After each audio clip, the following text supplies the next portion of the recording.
राहुल बारिश में काफी देर से बस का इंतजार कर रहा था। रात बहुत हो गई थी और उसे अभी आगे भी लंबा सफर करना था। घर से फोन आया था, पता नहीं क्यों उसे इमरजेंसी में बुलाया गया था।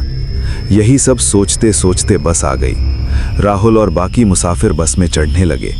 बारिश बहुत तेज हो गई थी। बस चल पड़ी। रात और गहरी होती जा रही थी। रास्ता खत्म होने का नाम ही नहीं ले रहा था।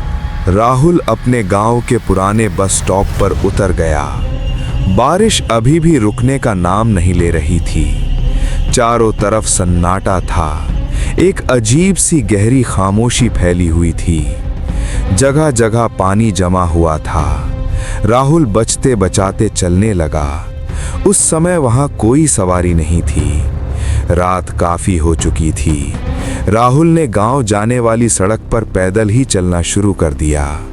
रास्ता बहुत लंबा था। बारिश लगातार हो रही थी। सर्दी और डर ने राहुल को घेर लिया था, लेकिन वो चलता रहा। खेत शुरू हो गए थे। बारिश और भी तेज हो गई। बिजली की चमक से अजीब सा नजारा बन गया था।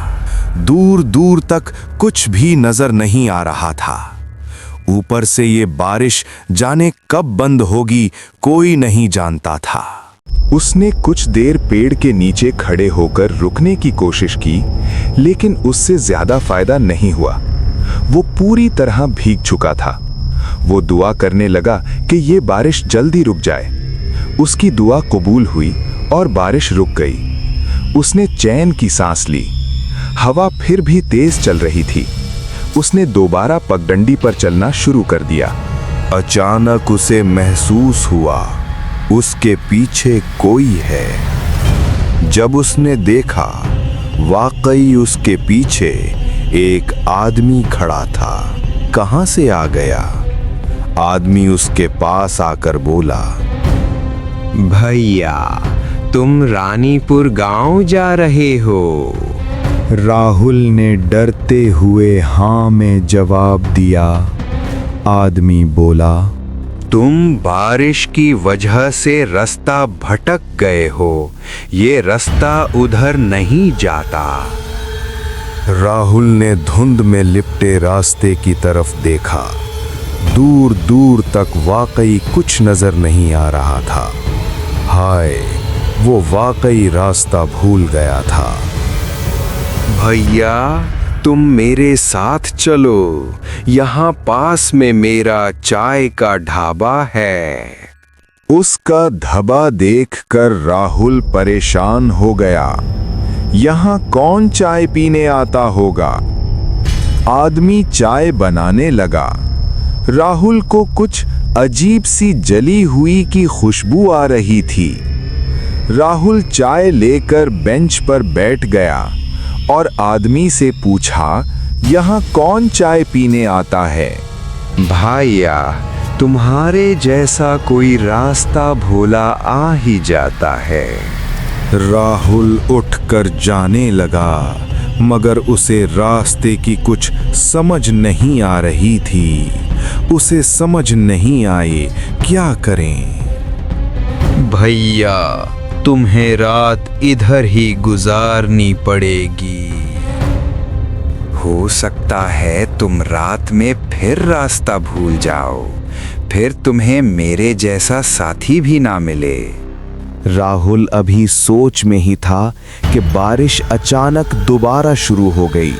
मगर राहुल ये देखकर हैरान रह गया कि इतनी बारिश में भी चूल्हे की आग नहीं बुझी थी।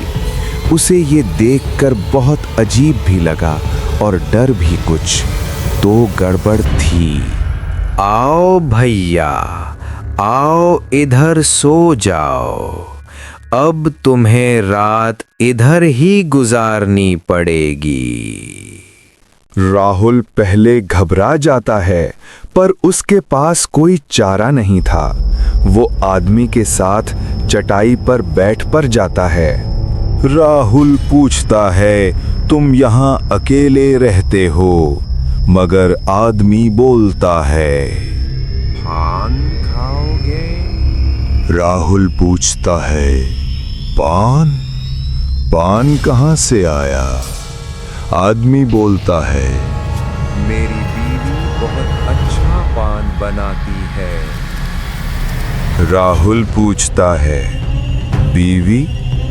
तुम्हारी बीवी भी रहती है इधर साथ? अरे शीतल, पान तो लाना। अंदर से एक औरत पान लेकर आई। उसका चेहरा छुपा हुआ था। राहुल ने उससे पान लिया तो उसमें से अजीब सी बू आ रही थी, जैसे इंसान के खून की बू। अचानक हवा चली, शीतल का घूंघट हवा से हिला। राहुल की नज़र उसके चेहरे पर पड़ी। उसका चेहरा बहुत खौफनाक था। राहुल का खून जम गया। उसने जल्दी से बिना सोचे समझे पान खा लिया। जैसे ही उसने दोबारा औरत की तरफ देखा, वो बिल्कुल ठीक लग रही थी। उसे लगा उसका वहम है। राहुल सोने के लिए लेट गया कि जैसे तैसे सुबह हो और वो यहाँ से निकले। राहुल थका हुआ था। उसकी जल्द ही आंख लग गई और वो गहरी नींद सो गया। अभी कुछ देर ही गुजरी थी, उसकी आंख खुल गई। उसने देखा उसके पास एक लाश पंखे के साथ लटकी हुई है। राहुल ने जोर से चीख मारी।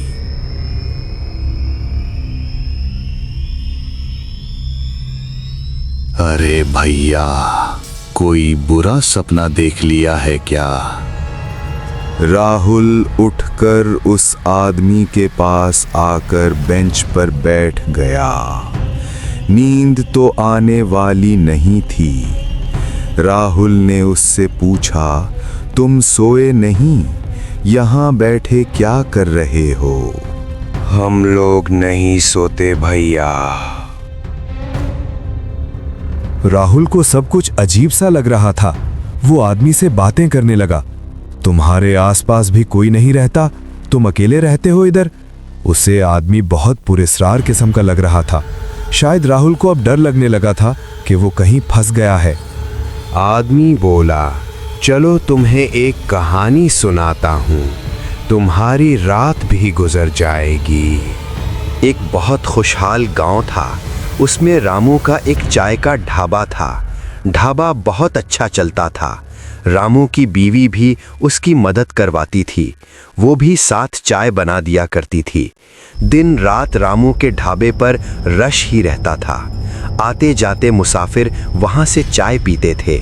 मगर उसकी बीवी को देखकर लोगों ने कहना शुरू कर दिया था, लंगूर के पहलू में हूर। रामू की बीवी बहुत खूबसूरत थी। रामू को भी अपनी बीवी की खूबसूरती का अंदाजा था। एक दिन एक लड़का शंकर रामू की दुकान पर चाय पीने आया। फिर उसका रोज का मामूल बन गया। शंकर की दोस्ती रामू की बीवी से हो गई। एक दिन रामू को किसी काम से शहर जाना पड़ा। शंकर को जब पता लगा, वो चाय पीने के बहाने घंटों रामू की बीवी से बातें करता रहा कि वक्त का पता ही ना चला।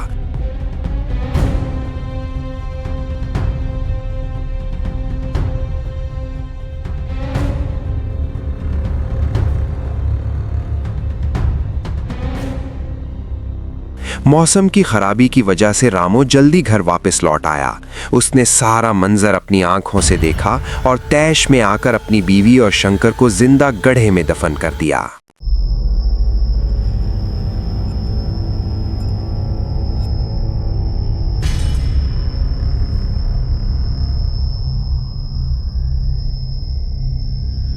रामू ने उन दोनों का खून बेदर्दी से किया। खून करने के बाद रामू को लगा उसकी अपनी जिंदगी का भी कोई फायदा नहीं है। उसने खुद को भी मार दिया।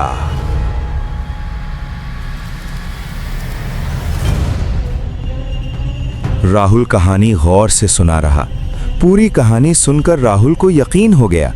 वो आदमी किसी और की नहीं, अपनी कहानी सुना रहा था। बस राहुल का खून जम गया। वहां से जाने में ही आफियत समझी। वो आदमी उसे आवाजें देता था, पर राहुल ने पीछे मुड़कर नहीं देखा। थोड़ी दूर जाकर राहुल ने जेब में हाथ डाला। वो अपना पैसों का बटवा उधर ही भूल आया था। राहुल दोबारा वापस गया। अब दिन भी चढ़ गया था। उसे खौफ कम महसूस हो रहा था। जैसे ही राहुल वहां पहुंचा, वहां कुछ भी नहीं था, सिर्फ एक जली हुई झोंपड़ी। राहुल खौफजदा हो गया, उसे सब समझ आ गया था। अचानक एक औरत उसके पास आती है और कहती है, भैया ये लो अपना पर्स।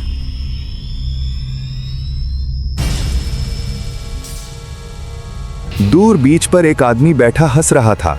राहुल वहीं बेहोश होकर गिर जाता है।